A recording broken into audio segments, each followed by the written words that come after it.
TVN24 news নেটওয়ার্কের নিয়মিত আয়োজন দি ভিউজ অনুষ্ঠানে স্বাগত জানাচ্ছি। আমি ইহসান জুয়েল। আমরা এই অনুষ্ঠানে চেষ্টা করি বাংলাদেশি কমিউনিটির পথ চলাকে অনেক বেশি সহজ করে তুলতে। আপনার একেবারে হাতের নাগালে তথ্যগুলো, প্রয়োজনীয় যেসব তথ্য আপনার দরকার হয় সেগুলো আপনার ঘরে পৌঁছে দিতে। তাই এই অনুষ্ঠানটিতে আমরা আজকে দুটি বিষয় নিয়ে আলোচনা করব। শুরুতে যে বিষয়টি নিয়ে আলোচনা করব সেটি হলো আইটি জবের জন্য ভালো প্রস্তুতি নেবেন কিভাবে। আমরা আইটি জবের জন্য প্রস্তুতির কথা বলছি না, ভালো প্রস্তুতির কথা বলছি। অর্থাৎ আপনি প্রফেশনালি একেবারে ভালো একটা প্রস্তুতি যদি নিতে চান, যেখানে আপনার কোনো ভুল হবে না, সামনে প্রস্তুতিটা এত বেশি ভালো হবে যিনি জব দেবেন তিনি যাতে আপনাকেই সিলেক্ট করেন। সে কারণে আমরা কথা বলবো এই বিষয়টা নিয়ে, এবং এই বিষয়ে কথা বলতে আমাদের সাথে স্টুডিওতে আছেন কোড অ্যান্ড রান আইটির সিও সাগর চৌধুরী। সাগর ভাই, আপনাকে স্বাগত। থ্যাংক ইউ জুয়েল ভাই, টিভিএন এর দর্শকদের সামনে নিয়ে আসার জন্য। দর্শক, আপনারা আমাদের এই অনুষ্ঠানে সরাসরি যোগ দিতে পারবেন। আমাদের টেলিভিশনের স্ক্রিনে একটি নাম্বার আমরা দেখাচ্ছি, এই নাম্বারে টেলিফোন করে অথবা আমাদের ফেসবুক পেজে লাইভ স্ট্রিমিং হচ্ছে, সেখানে গিয়ে কমেন্টসে গিয়ে যে কোনো প্রশ্ন করতে পারবেন। আমরা চেষ্টা করব আপনাদের প্রশ্নের উত্তর খুঁজে দেওয়ার। আমরা সরাসরি আলোচনা চলে যাচ্ছি। সাগর ভাই, আমরা বলছিলাম যে আইটি জবের জন্য ভালো প্রস্তুতি, এর সঙ্গে খুবই গুরুত্বপূর্ণ একটি প্রাসঙ্গিক বিষয় আছে, সেটি হলো সামনে নির্বাচন, আর মাত্র 3 সপ্তাহ বাকি আছে। এই নির্বাচনের ঠিক আগে এবং পরে এই আইটি জবের ক্ষেত্রে কি ধরনের প্রভাব পড়ে? আসলে বিশাল একটা প্রভাব পড়বে বা পড়ছে বলে আমরা দেখেছি গত সাইকেলগুলোতে, নির্বাচনের সাইকেলগুলোতে। স্পেশালি ইনভেস্টররা ওয়েট করে নির্বাচনের পরে কি ধরনের কে সরকারের ক্ষমতায় যায় এবং কি ধরনের ইকোনমিক পলিসি ওরা ইমপ্লিমেন্ট করে। না, আমি এখানে আসার আগে একটু দেখতেছিলাম ডেমোক্রেটিক পার্টির টেকনোলজি পলিসি এবং রিপাবলিকান পার্টির টেকনোলজি পলিসিগুলোতে, রাইট, রিফ্লেক্ট করলাম, দেখলাম, কম্পেয়ার করলাম দুই দলের পলিসি। টেকনোলজি আমেরিকার ইকোনমিতে বড় ধরনের একটা রোল প্লে করে। আপনি S&P 500 কোম্পানি, টপ 500 কোম্পানি যদি দেখেন, এর মধ্যে প্রথম 50 থেকে 60 পর্যন্ত কোম্পানিগুলাই আপনার টপ 50 to 60 কোম্পানিগুলাই দেখবেন টেকনোলজিক্যাল কোম্পানি। সো ইকোনমিতে এর ইম্প্যাক্টটা হিউজ। আর এই জন্যে আমরা জব মার্কেট, আমরা যে স্পেসিফিকলি কোয়েশ্চেন করছেন জব মার্কেটের জন্য, আমরা স্পেশাল প্রিপারেশন নেই নির্বাচনের আগে এবং নির্বাচনের পরের জন্য। কিভাবে? বিকজ ইউজুয়ালি দেখা যায় নির্বাচনের মানটা, নভেম্বর মানটা জেনারেলি জব মার্কেটে একটু স্লো থাকে নভেম্বর, অক্টোবরের শেষের দিকে, নভেম্বরের দিকে। Usually that happen only on election cycle, every 4 year। And then after নির্বাচন আপনারা দেখতে পারবেন, আপনারা ফলো করবেন, অসংখ্য জব পোস্টিং হওয়া শুরু হইতেছে। এর কারণটা কেন? কোম্পানির সিওরা ওর ইনভেস্টররা, they wanna play with their money wisely। এই ক্ষেত্রে ওরা নির্বাচনটা পুরো শেষ করতে চায়। শেষ হওয়ার পরে ওরা ডিসিশন নেয় কোন দিক দিয়ে ইনভেস্ট করবে। So it's a very complex thing. But যারা ক্যান্ডিডেট আছেন মার্কেটের জন্য প্রস্তুতি নিচ্ছেন, সামনে জাস্ট বলবো তাদেরকে সামনে খুব ভালো দিন আপনাদের জন্য ওয়েট করতেছে, regardless of which party will take over White House. এবং সেটা এখন যে সময়টা, নির্বাচনের ঠিক আগের সময়টা, সেখানে কিছুটা স্থবিরতা হয়তো থাকতে পারে, স্লো এগোতে পারে, কারণ পলিসি মেকিং এর বিষয় আছে। এবং ইনভেস্টমেন্টরা তো, আপনি যেটা বলছিলেন, ইনভেস্টররা সবসময় ভাবেন যে কোন গভর্নমেন্ট আসে তার পলিসির উপরে তিনি আসলে কি পরিমাণ ইনভেস্ট করবেন। তাই প্রস্তুতি নেওয়ার জন্য বললেন, যারা আইটি জব খুঁজতে যাচ্ছেন তারা প্রস্তুতি নিতে, তো বললেন কিভাবে প্রস্তুতি নেবে, অর্থাৎ প্রস্তুতি নেওয়ার প্রাথমিক ধাপগুলো কিভাবে শুরু করবে। রাইট। সো ফিউ থিং আমরা লাইফে কন্ট্রোল করি না। ওয়েদার একটা জিনিস, right. Second thing politics, we don't control politics. আমাদের কাছে ভোট আছে একটা, এজ এ পার্সন আমরা একটা ভোট দিতে পারবো। We cannot give to any party hundreds of thousands of votes, right. So let's not focus about নির্বাচন, আপনারা ফোকাস করেন আপনার টেকনিক্যাল স্কিলগুলোর দিকে, রাইট। বেসড অন দ্যাট আপনার কি, প্রথমে ধরেন আপনি যখনই জব মার্কেটে যাবেন একজন আইটি ক্যান্ডিডেট হিসাবে, ফার্স্ট থিং ফার্স্ট, আমি অনেকবার বলেছি, প্রায় নিয়মিতই বলি, আপনার একটা ভালো রেজুমি হওয়া দরকার। রেজুমিতে ওয়ার্ডগুলা ডিপেন্ড করে, ওয়ার্ডগুলোর উপর ডিপেন্ড করে আপনাকে সিলেক্ট করা হয় প্রাথমিক বাছাইয়ের জন্য। দ্যাট মিনস আপনার একটা কল পান রিক্রুটারের কাছ থেকে যে আপনার এই রিকোয়ারমেন্ট অনুযায়ী আপনার স্কিল আছে কিনা। সো প্রথম জিনিসটা যেটা আপনার খুবই মনোযোগ দিতে হবে আপনার রেজুমি বিল্ডের ক্ষেত্রে।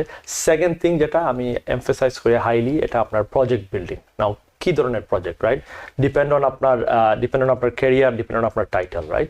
লেটস সে আপনি একজন ফ্রন্ট এন্ড ডেভেলপার, এই ক্ষেত্রে আপনার কি ধরনের প্রজেক্ট আপনি রেজুমিতে দিতে পারেন। যখন আমি বলতেছি প্রজেক্ট দিবেন, দ্যাট মিনস আপনি কি ধরনের প্রজেক্ট বিল্ড করবেন আপনার গিটহাব রিপোজিটরিতে।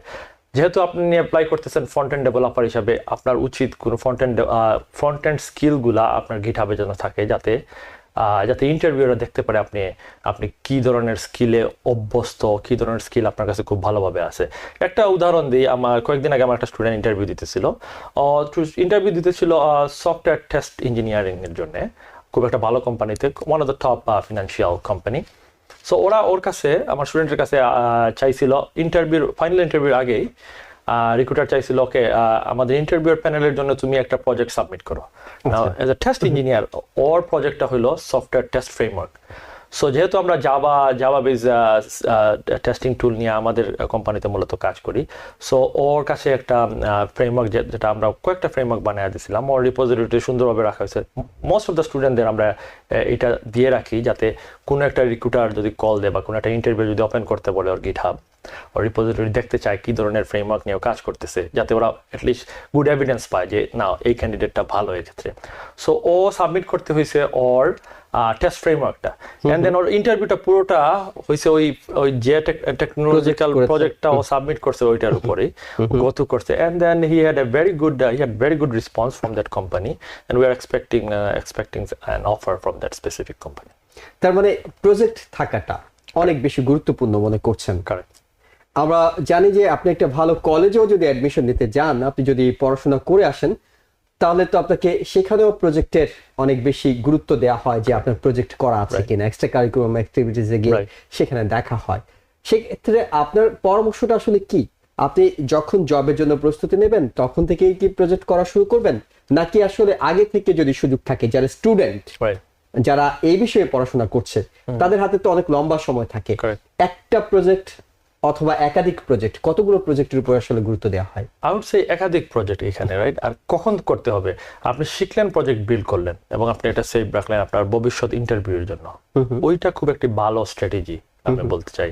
কেন? দেখেন, আপনি যাই শিখলেন, এটা একটা টেকনিক্যাল ড্রিভেন ফিল্ড। এখানে আপনার টেকনিকগুলো, আপনার স্কিলগুলো সবকিছুই কিন্তু ডিপেন্ড করে প্রজেক্টের সফলতার উপর, রাইট? সো ওই ক্ষেত্রে লেটস সে আপনি সফটওয়্যার টেস্টিং নিয়ে পড়াশোনা করতেছেন, বিল্ড করেন একটা টেস্ট ফ্রেমওয়ার্ক। অথবা আপনি একজন ডেভেলপার, একটা ছোটখাটো ক্যাপস্টোন প্রজেক্ট তৈরি করতে পারেন। আপনি তৈরি করতে পারেন একটা ওয়েব অ্যাপ্লিকেশন, যেটা আপনার রেজুমিতেও দিয়ে দিতে পারেন যে হ্যাঁ, আমি এই ধরনের ওয়েবসাইট বিল্ড করছি আমার প্রজেক্টের জন্য। সো ওইগুলা অসংখ্য রেজুমে, অসংখ্য ক্যান্ডিডেট, প্রতিযোগিতাও অনেক। যখন আপনার ইন্টারভিউ দেখে আপনার রেজুমিতে একটা ভালো প্রজেক্ট আছে, একটা ওয়ার্কিং প্রজেক্ট আছে, আপনি ওই ক্ষেত্রে একটা এজ পান। ওরা ভেবে নেয় this person is serious, this person has skill, and এই পারসনটা শিখতে পারবে। সো এটা আপনাকে হিউজ অ্যাডভান্টেজ দেয় জব সার্চিং এর ক্ষেত্রে। অনেকে ভাবেন আমার এই প্রজেক্টটা কি কোনো এক্সট্রাঅর্ডিনারি প্রজেক্ট হতে হবে, নাকি ট্র্যাডিশনাল প্রজেক্ট, হয়তো এই ধরনের প্রজেক্ট আরো অনেকে করেছেন, সেই ধরনের একটা প্রজেক্ট হলেই চলবে।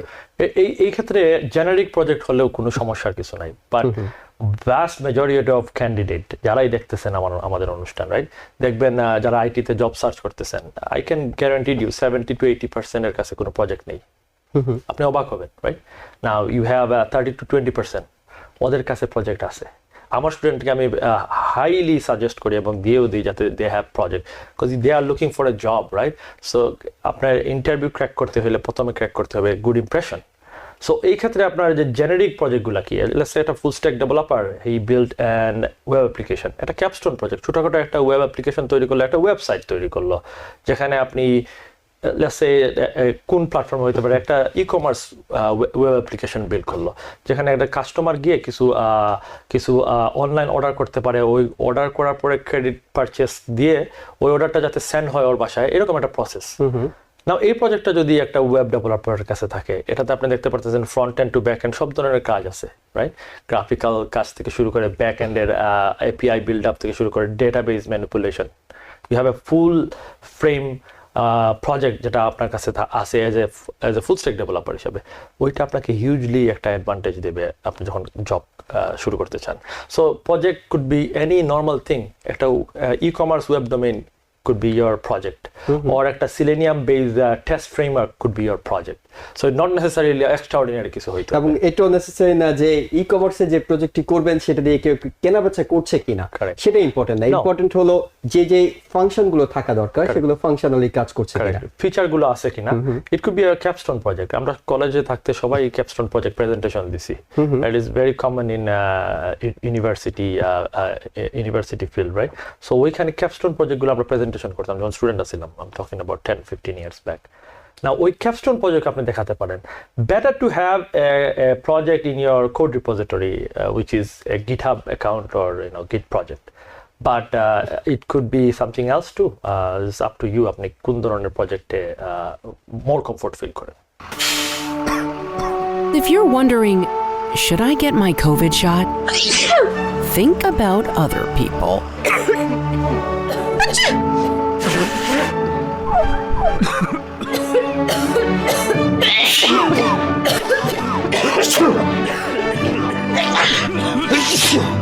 Set a date to get your COVID shot and RSV if eligible. Learn more at nj.gov/health/vaccines. জি, অনেক গুরুত্বপূর্ণ একটা বিষয় হলো আপনার কাছে প্রজেক্ট করা আছে। Correct. অনেক সময় ইন্টারভিউয়াররা হয়তো আপনাকে কল করে সেটি চান যে আপনার কোনো প্রজেক্ট করা আছে কিনা, অনেক সময় চানও না। Correct. কারণ প্রচুর ইন্টারভিউ, প্রচুর অ্যাপ্লিকেশন Right. তাদের কাছে জমা পড়েছে।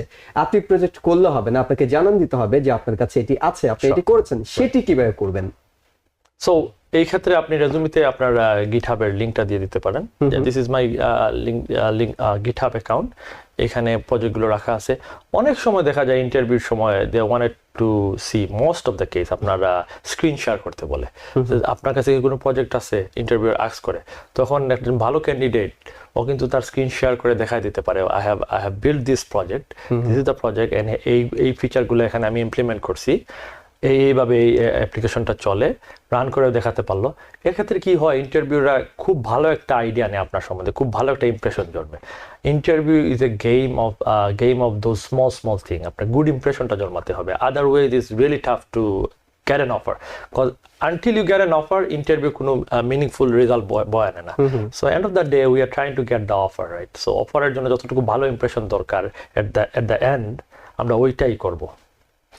ওকে, এই ক্ষেত্রে আমরা প্রজেক্টের বিষয়ে ধারণা নিলাম আপনার কাছ থেকে, এবং যারা আইটি জবের জন্য প্রস্তুতি নিচ্ছেন তাদের যদি প্রজেক্ট করা নাও থাকে, নিঃসন্দেহে তিনি এখন হয়তো বাড়তি গুরুত্ব পাওয়ার জন্য এখন প্রজেক্ট করার দিকে মনোযোগী হবেন। কিন্তু আমরা এটাও বলছিলাম যে মার্কেটিং এখানে একটা বড় বিষয়। আপনার যা কাজ আছে, আপনার যা অর্জন আছে, এগুলো ভালো একটা রিজিউমে যেমন থাকতে হবে, রিজিউমিটাকে বিভিন্ন জায়গায় পৌঁছানোর জন্য অনেকগুলো টেকনিক আছে, কৌশল আছে। ভালো একটা মার্কেটিং নিজের সম্পর্কে করতে হবে, সেটা কিভাবে করবেন? রাইট। সো আপনি যদি দেখেন জব সার্চ সাইটগুলোর মধ্যে টপ র্যাঙ্কে আছে লিঙ্কডইন, এরপরে আছে ইনডিড, এরপরে আরও কিছু জব সার্চ সাইটগুলো আছে। সো আমি ফর এক্সাম্পল আমি লিঙ্কডইনের উদাহরণটা দিই আপনাকে। নাও লিঙ্কডইনে সবার মোস্ট অফ দ্য জব ক্যান্ডিডেটের অ্যাকাউন্ট আছে, কিন্তু ওদের অ্যাক্টিভিটিটা একদম কম। নাও কি ধরনের অ্যাক্টিভিটি কম? ওনারা শুধু জব সার্চে যান, অনেক সময় দেখা যায় কোনো প্রোফাইল পিকচারও নাই, রাইট? দেখা যায় ভালো ইলাবোরেট নাই লিঙ্কডইনে উনি কি কি প্রজেক্ট নিয়ে কাজ করছেন, কোন কোন কোম্পানিতে কাজ করছেন, অথবা কোন কোন প্রোগ্রামিং ল্যাঙ্গুয়েজ নিয়ে কাজ করছেন, এসব ডিটেলস নাই। সো আপনি গেলেন, জাস্ট জব অ্যাপ্লাই করলেন, now there is a great chance recruiter আপনার প্রোফাইলটা দেখবে। সো ওই ক্ষেত্রে আপনার যদি একটা ভালো প্রোফাইল পিকচার না থাকে, আপনার যদি প্রজেক্টগুলো এক্সপ্লেন করা না থাকে, আপনি কোন ফিল্ডে কাজ করছেন যদি না বলেন, তাহলে দেখা যায় চান্সটা মিনিমাম হয়ে যায়, রাইট? সো আপনার লিঙ্কডইনে আপনার ওই অ্যাক্টিভিটিগুলো থাকতে হবে। You put a nice profile picture, আপনি কোন কোন প্রজেক্টে কাজ করছেন, প্রজেক্টগুলো এক্সপ্লেন করেন, গিটের লিঙ্ক দিতে পারেন, আমি বারবার এটা এমফাসাইজ করতেছি, right? And then not only job apply, আপনি অন্য কারো পোস্টে গিয়ে কমেন্ট করেন। ওইগুলা কি করবে, আপনার অ্যাক্টিভিটিটা লিঙ্কডইন অ্যাকাউন্টের ভিজিবিলিটিটা বাড়াবে। যখন দেখবেন আপনি অন্য একটা কমেন্টে, অন্য একটা বড় কোনো জব রিক্রুটারের পোস্টে গিয়ে কমেন্ট করতেছেন, he will get to see your profile, he will check your profile and he'll probably gonna shoot you a ping then hey আমার কাছে এই অপরচুনিটি আছে, তুমি কাজ করবা কিনা। সো এইভাবে use it like a social media, like your other social media like Facebook আপনি যেভাবে ইউজ করেন, right? higher activity will give you higher chance of getting a job. So LinkedIn এ এটা আপনার ডেফিনেটলি এটা একটা ভালো পরামর্শ, কিন্তু লিঙ্কডইন ব্যবহারের ক্ষেত্রে অনেকে অনেক ভুল করেন। অনেকে আপনি যেটা বলছিলেন যে আপনার সোশ্যাল মিডিয়া নিয়ে যেমনটি হয়তো ফেসবুকে মানে এইখানে প্রফেশনালিজমের বিষয় নেই, যে কোনো রকম একটা ছবি আপনি দিয়ে রাখতে পারেন, যে কোনো রকম কমেন্টস আপনি করতে পারেন। লিঙ্কডইন ব্যবহারের ক্ষেত্রে কিছু সতর্কতা খুব জরুরি। অনেক সময় হয়তো আপনার এমন একটা প্রোফাইল পিকচার দেওয়া থাকলো যেটা রিক্রুটার যখন আসবে তিনি আসলে ইমপ্রেসড হওয়ার পরিবর্তে বিরক্ত হতে পারেন। সেই সব ক্ষেত্রে কোন কোন বিষয়গুলো, কোন ভুলগুলো স্পেশালি না করা উচিত বলে আপনি মনে করেন? সো লিঙ্কডইন আপনি যদি দেখেন এটা টোটালি একটা professional site, right? As a professional আপনি কি কি কাজ করতেছেন, কোন ধরনের কাজের সাথে জড়িত আছেন, ওইগুলা try not to use politics or maybe religion or maybe some other বিতর্কিত কোনো জিনিস, right? Try not to use it. Let's say আপনি একজন সফটওয়্যার ইঞ্জিনিয়ার, আপনি সফটওয়্যার জব খুঁজতেছেন, আপনার এখানে তো লিঙ্কডইনে use it as a software engineering hub, right? আপনি নতুন কোন ধরনের টুল আসতেছে ওইগুলো আপনি শেয়ার করতে পারেন, নতুন কোন প্রজেক্টে আপনি কাজ করছেন ওইগুলো শেয়ার করতে পারেন, আপনার নন প্রফিট অর্গানাইজেশনের সাথে ভলেন্টিয়ারিং করতেছেন ওইগুলো শেয়ার করতে পারেন। So use it as professionally as much as you can, যেটা আপনাকে কোনো খারাপ ইমপ্রেশন দিবে না রিক্রুটারের কাছে বা জব হান্টারদের কাছে। অর্থাৎ টার্গেট ওরিয়েন্টেড আপনার এই লিঙ্কডইনটা ইউজ করতে হবে। আপনাকে মাথায় রাখতে হবে যে আপনি একটা চাকরি খুঁজছেন এবং রিক্রুটাররা এখান থেকে হয়তো আপনাকে সিলেক্ট করতে পারে। আমরা আরেকটু যদি এগিয়ে যাই, তারপরে পরের ধাপগুলো কি হবে? আপনি একটা ভালো রিজিউমে তৈরি করলেন, সেটা একটা ভালো মার্কেটিং করলেন, দেন পরের স্টেপটা আসলে কি হয়? Right, make sure you have good project, as I say, right? Second স্টেপটা যেটা হয় আপনার কোডিং স্কিলটা, right?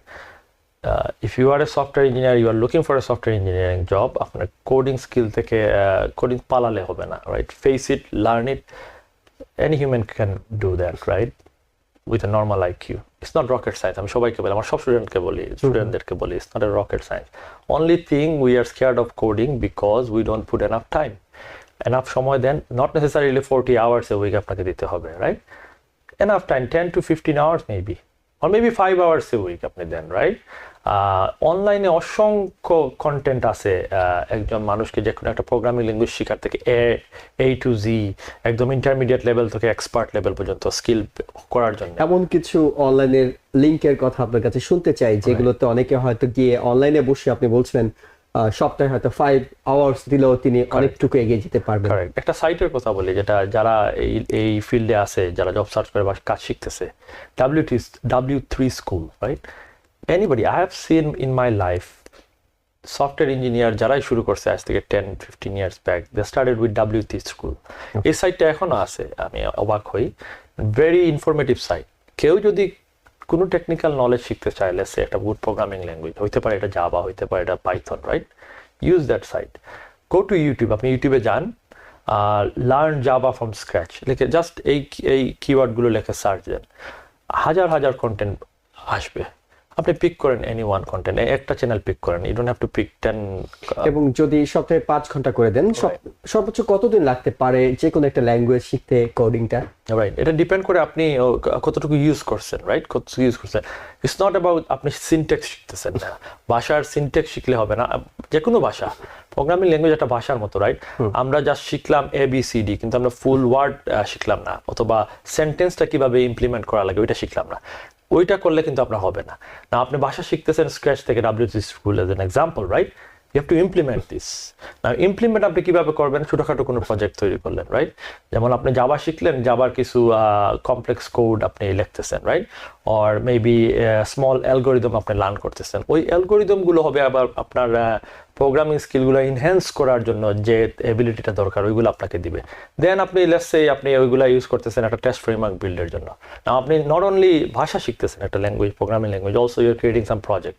Now you are making full uses of language, just ABCD শিখতেছেন না, আপনি অলসো সেন্টেন্স তৈরি করতেছেন, সেন্টেন্স থেকে আপনি কবিতা তৈরি করতেছেন, গল্প তৈরি করতেছেন, ও লেটস সে কমিউনিকেশন করতেছেন।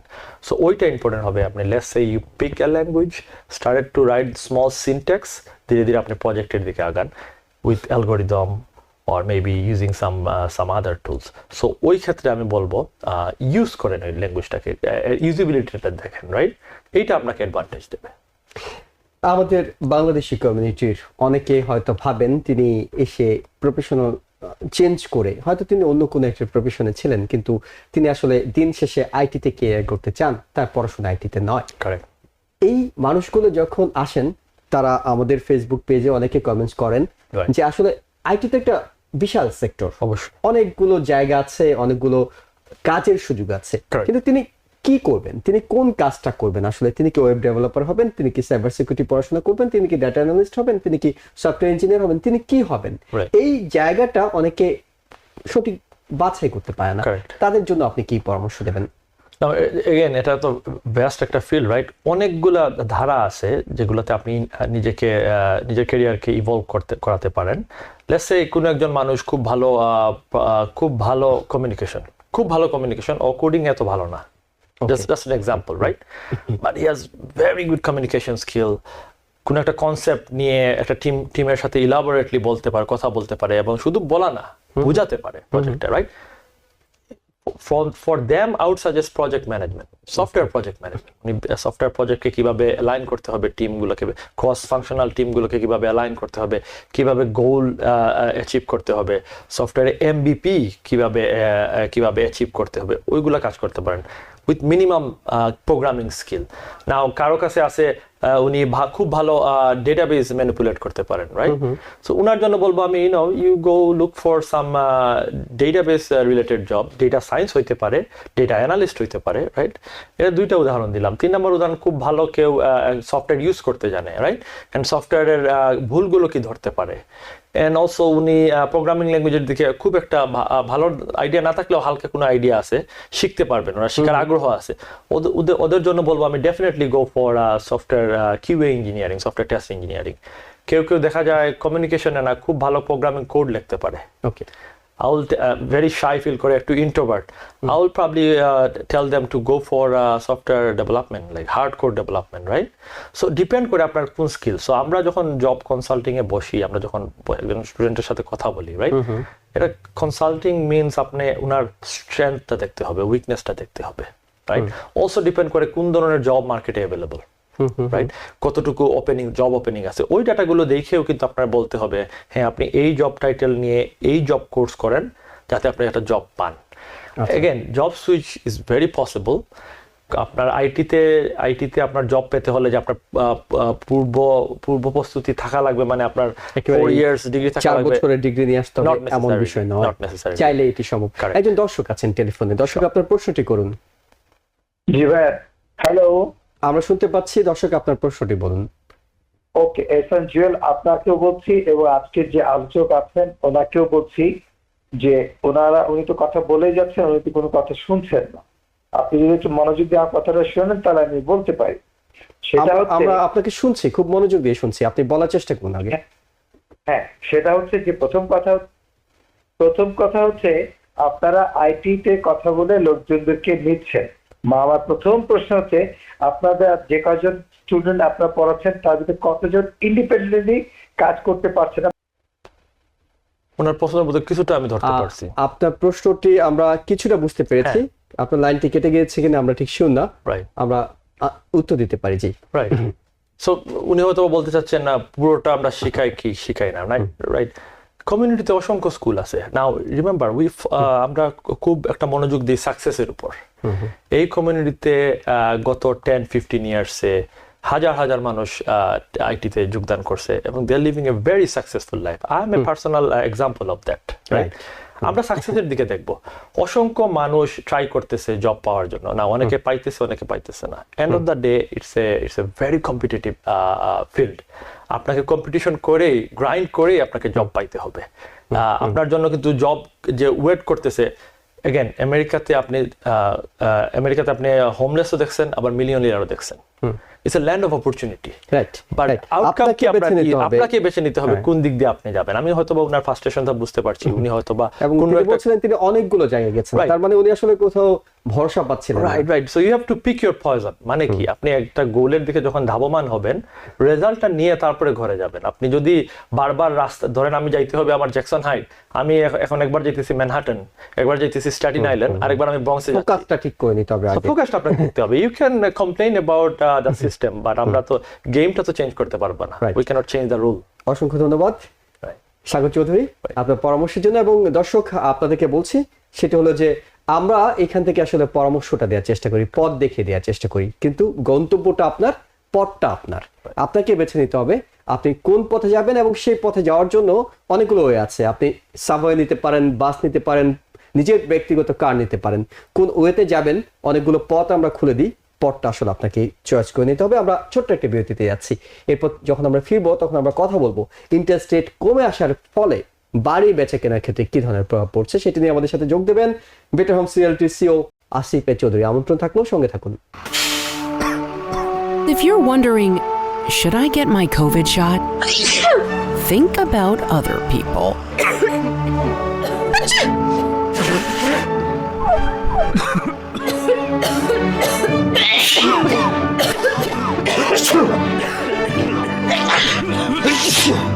Set a date to get your COVID shot and RSV if eligible. Learn more at nj.gov/health/vaccines. দর্শক আবারও স্বাগত জানাচ্ছি টিবিএন 24 নিউজ নেটওয়ার্কের নিয়মিত আয়োজন ডিভিউজ অনুষ্ঠানে। আপনাদের সাথে আছি আমি ইহসান জুয়েল। আমরা কথা বলবো এই পর্যায়ে ইন্টারেস্ট রেট কমে আসার পর বাড়ি বেচে কেনার ক্ষেত্রে কি প্রভাব পড়ছে এই বিষয়টি নিয়ে কথা বলতে আমাদের সাথে স্টুডিওতে আছেন বেটার হোমস রিয়েলটির সিও আসিফ চৌধুরী। আসিফ ভাই, আপনাকে স্বাগত। ধন্যবাদ জল ভাই, ধন্যবাদ টিভিএন ভিউয়ার আজকে আমাদের সাথে যারা যুক্ত হয়েছেন এই প্রোগ্রামে। দর্শক আপনারা যারা দেখছেন তারাও চাইলে এই বিষয়ে যে কোনো প্রশ্ন করতে পারবেন, আমাদের টেলিভিশনের স্ক্রিনে দেখানো নাম্বারে যোগ দিতে পারবেন। আমাদের ফেসবুক পেজে যে লাইভ স্ট্রিমিং হচ্ছে সেখানেও কমেন্টসে গিয়ে আপনাদের মতামত কিংবা পরামর্শ জানাতে পারবেন। আমরা চেষ্টা করবো আপনাদের প্রশ্নের উত্তর খুঁজে দেওয়ার। আমরা সরাসরি আলোচনা চলে যাচ্ছি। আসিফ ভাই, খুব আলোচিত ছিল বাড়ি বেচা কেনার ক্ষেত্রে গত বছর খানেক ধরে কিংবা তার চেয়ে বেশি সময় ধরে, সেটা হলো interest rate high, interest rate high, interest rate high. এবং এই হাই হওয়ার কারণে বলা হচ্ছিল যে মার্কেটে বাড়ি খুব একটা পাওয়া যাচ্ছিল না কিংবা কিছু সমস্যা হয়তো ফেস করছিল। এখন ইন্টারেস্ট রেটটা কমে আসছে, এই কমে এখনো পুরোপুরি আসেনি, আসছে। তো এই আসার ফলে কি ধরনের প্রভাব পড়ছে হাউসিং মার্কেটে?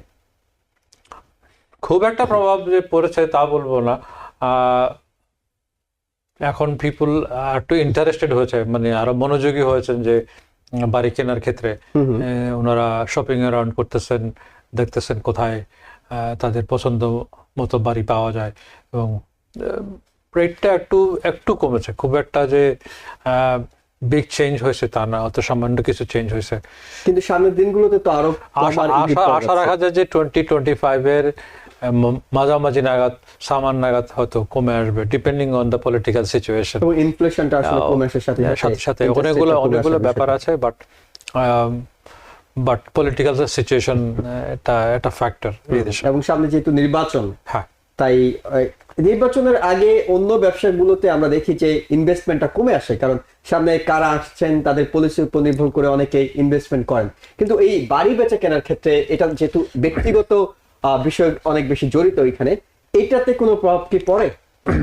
আমাদের নর্থ ইস্টে যারা থাকে, যেমন new York, new jersey, Boston, new jersey, Connecticut, road island, এইগুলোতে খুব একটা প্রভাব পড়ে না হয়তো এখানকার পলিটিক্যাল খুব একটা চেঞ্জ হয় না।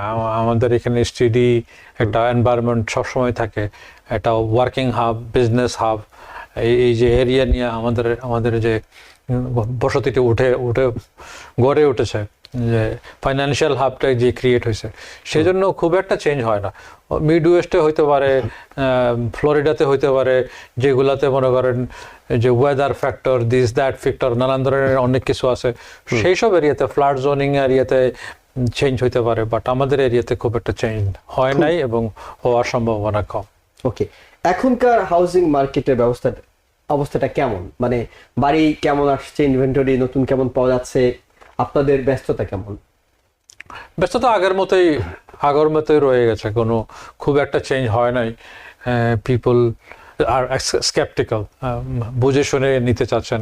এবং আমাদের যারা কমিউনিটির লোকজন, তারা সবাই এক একজনের এক এক ধরনের মানসিকতা, চিন্তাধারা। কেউ চাচ্ছেন যে এটা লং আইল্যান্ডের দিয়ে হোক হোক যেখানে ভালো স্কুল ডিস্ট্রিক্ট হবে, বাচ্চারা নিয়ে ফ্যামিলি ঘর সংসার করবেন, ফিউচারের কথা চিন্তা করবেন। আবার অনেকে আবার নিউ কামার যারা আসতেছেন তারা চিন্তা করতেছেন যে মাল্টি ফ্যামিলি ইনকাম প্রডিউসিং একটা ইনকাম থাকতে হবে, আদারওয়াইজ মর্গেজ ক্যারি করাটা ওনাদের জন্য টাফ হবে। সো বিভিন্ন অ্যাঙ্গেলের মানুষ বিভিন্নভাবে অ্যাপ্রোচ করতেছে, চিন্তা থেকে বিভিন্ন জন হয়তো পরিকল্পনা করছেন। নতুন বাড়ি পাওয়ার ক্ষেত্রে এক ধরনের সংকটের কথা আমরা শুনে আসছিলাম যে মার্কেটে বাড়ি আসছে না, সেই অবস্থাটা কি পরিবর্তন হয়েছে না আগের মতোই আছে? ওই মোরলেস সেমই রয়ে গেছে, খুব একটা চেঞ্জ হয়ে নাই। হয়তো আগামী মার্চ এপ্রিল নাগাদ হয়তো ইনভেন্টরি আরো বাড়বে, যেহেতু ওই সময়টাতেই পিক সিজন।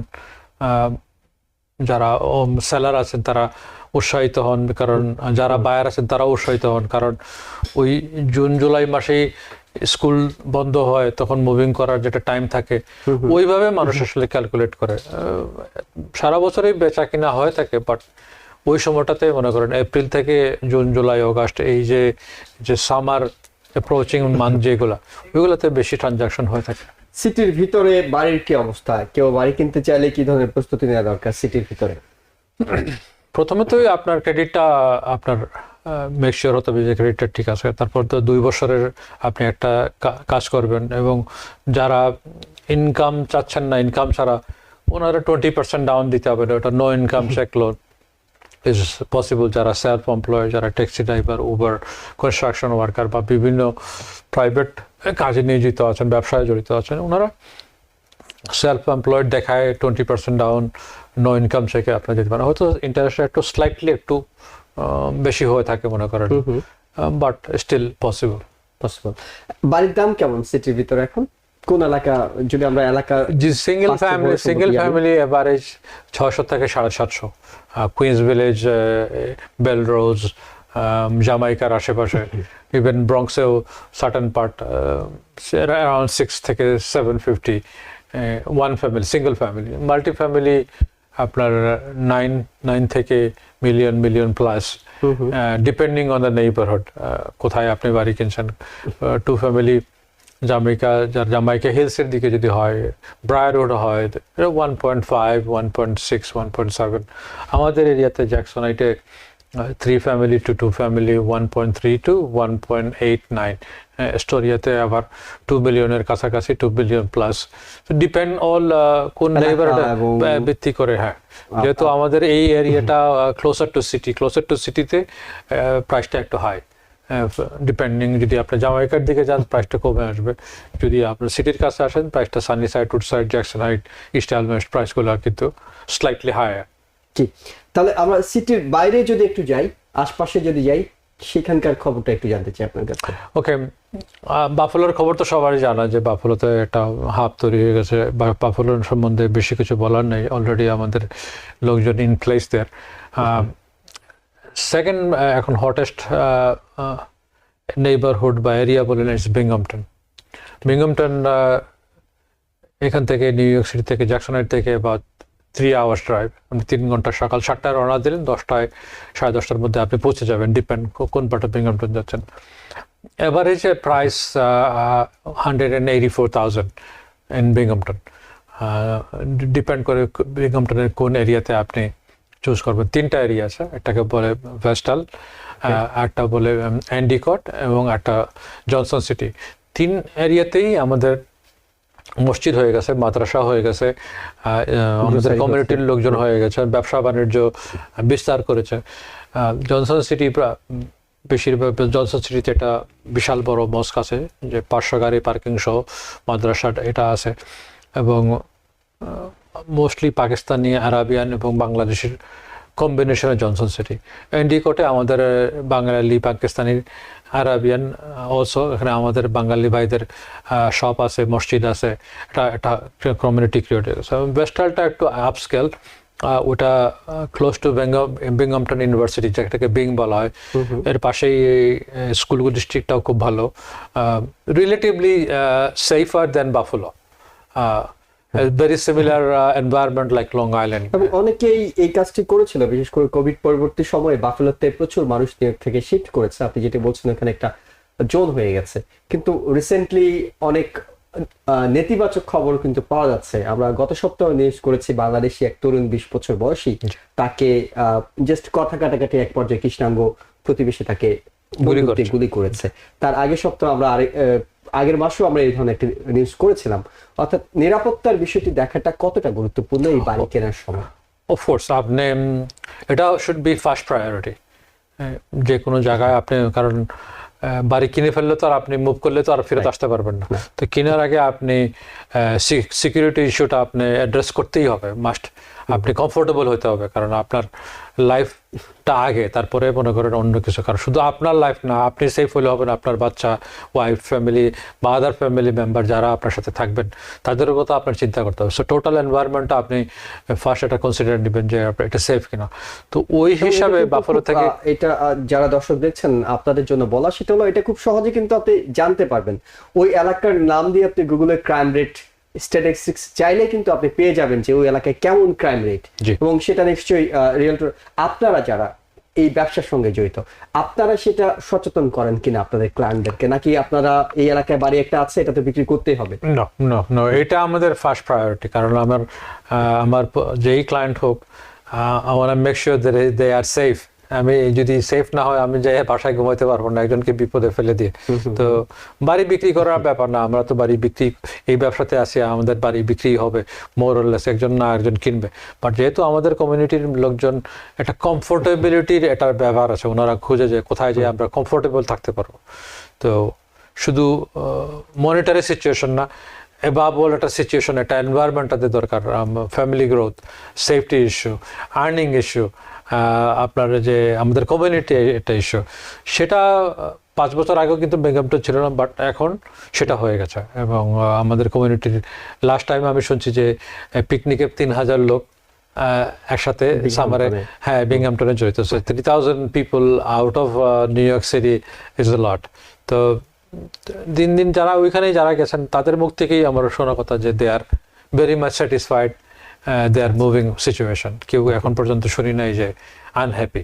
ওকে, থার্ড যদি কোনো জায়গার কথা আমরা বলি, একটা তো বাফেলো বললাম, বিংহামটন বললাম, থার্ড চয়েসের ক্ষেত্রে আপনি কোন জায়গাটা বলবেন? যেমন এইসব বাফেলোতে এখন বাড়ির দাম কিন্তু বাড়তে আছে, একই সাথে বিংহামটনেও নিশ্চয়ই একটু স্লাইটলি বেড়েছে, খুব একটা বাড়েনি। যদি মনে করেন যে তিনি আরেকটু কমে কিংবা আরেকটু কাছাকাছি কোথাও থাকা যায় কিনা, সেরকম যদি পরিকল্পনা করেন। আলবেনি আছে, পিক স্কিল আছে, আপস্টেট, ওই সব এরিয়াতে আপস্টেটের যে কোনো কাউন্টিতে আপনি দেখতে পারেন আশেপাশে, এখান থেকে ঘন্টা 2-1 মধ্যে আছে। আপস্টেটের একটা সমস্যা হলো তো উইন্টারে একটু ঠান্ডা পড়ে, একটু স্নো থাকে, সেটাকে আপনাকে কনসিডার করতে হবে, আপনি ওইটাকে মেনে নিতে হবে। মাস 2-1 আপনার ঠান্ডা লাগবে, কারণ যেহেতু খুব বেশি ভালো জায়গা হলে তো আসলে স্বাভাবিকভাবে ডিমান্ড যত বেশি থাকে, হ্যাঁ, তখন আসলে সেটার দামও। হ্যাঁ, বাট হাডসন কাউন্টিতে যারা গেছেন বা আছেন, হাডসন কাউন্টিতে আমাদের কমিউনিটি আছে, মসজিদ আছে, মাদ্রাসা, only hour and half way. So Hudson County আমাদের থেকে দূর না, বাট একটু ঠান্ডার একটু ইয়েটা টেস্টটা একটু বেশি। আদার দেন দ্যাট আর তো কোনো সমস্যা নাই, আপনি গুড রিজনেবল প্রাইসে। একেবারে শেষ একটা প্রশ্ন আপনার কাছে করবো, সেটা হলো কেউ একজন ভাবছেন বাড়ি কিনবেন, কিন্তু তিনি আগে বাড়ি কিনেন না, ফার্স্ট টাইম হোম বায়ার, তিনি আসলে কত আগে থেকে প্রস্তুতিটা নেওয়া শুরু করা দরকার? অর্থাৎ প্রপারলি সবকিছু আমরা যত আলোচনা করলাম, এত কিছু যাচাই বাছাই করে তিনি নেবেন, তিনি কত দিন আগে থেকে তার প্রস্তুতি শুরু করলে সেটা আপনারা মনে করেন যে পারফেক্টলি তিনি যাচাই বাছাই করার সুযোগ পাচ্ছেন? আপনার প্রশ্নের উত্তরটা আমি অন্যভাবে দিই। ইচ্ছাটা হইলো সবার আগে। ওকে, আগে আপনাকে ইচ্ছে ঠিক করতে হবে আপনি একটা বাড়ি কিনবেন, আপনার বাড়ি কিনবেন। তা আমাদের যে কমিউনিটির একটা প্রবণতা আমরা দেখতে পাই যে জব নিয়েছেন, প্রথমেই দেখা যায় যে একটা দামি একটা গাড়ি নিয়েছেন, যাই হোক যে কারণে হোক দামি গাড়িটা নিয়েছেন। সেই গাড়িটা কুড বি ইউজড কার হতে পারতো, ক্রেডিট রেশিওটা তখন কম আসতো। Instead of buying a brand new $50,000 কার, আপনি এটার যখনই আপনি রাস্তায় নিয়ে আসবেন সাথে সাথে এটা 25% ভ্যালু ওটা কমে গেল। তো ওই হ্যাবিট থেকে যদি বেরিয়ে আসে, যদি আমরা চিন্তা করি না একটা প্রপার্টি কিনবো, তখন কিন্তু আপনি ওই অ্যাকর্ডিংলি আপনার এটা ম্যানেজ করতে হবে, ক্রেডিটটা ঠিক রাখতে হবে, আপনার ডেট রেশিও যেটা সেটা কমায় রাখতে হবে, এবং অ্যাটলিস্ট 2 বছরের জব আপনার কন্টিনিউয়াসলি একটা জায়গাতে আপনি যদি কাজ করেন, পে চেকে যদি মাধ্যমে যদি কাজ করেন, তো 2 বছর আপনি ওই জায়গাতে থাকবেন। তাইলে একটা তখন যারা ল্যান্ডার আছে বা ব্যাংকার যারা আছে তারা দেখবে যে আপনি একজন stable person. Doesn't matter how much you make, হয়তো আপনি 150,000 বানাচ্ছেন বা 100,000 পাচ্ছেন, কিন্তু আপনার যে স্টেডি ইনকামটা ওরা একটা কনসিডার করে থাকে। অর্থাৎ আপনি আগে ইচ্ছে পোষণ করতে হবে, মানসিকভাবে প্রস্তুত হতে হবে। 50% হলো ইচ্ছা, আর বাকিগুলো রিয়েলটররা করে দেবে। জি, অনেক ধন্যবাদ আসিফ চৌধুরী আমাদের স্টুডিওতে এসে সময় দেওয়ার জন্য। দর্শক আপনারা যারা দেখছিলেন সবাইকে ধন্যবাদ জানিয়ে শেষ করছি আজকের মতো। ভালো থাকবেন। টিবিএন 24 টেলিভিশন দেখতে আজই কল করুন 7187776556। লগ ইন করুন www.totalcablebd.com। নিউ ইয়র্ক থেকে সম্প্রচারিত টিবিএন 24 টেলিভিশন বিশ্বজুড়ে বাঙালির কণ্ঠস্বর।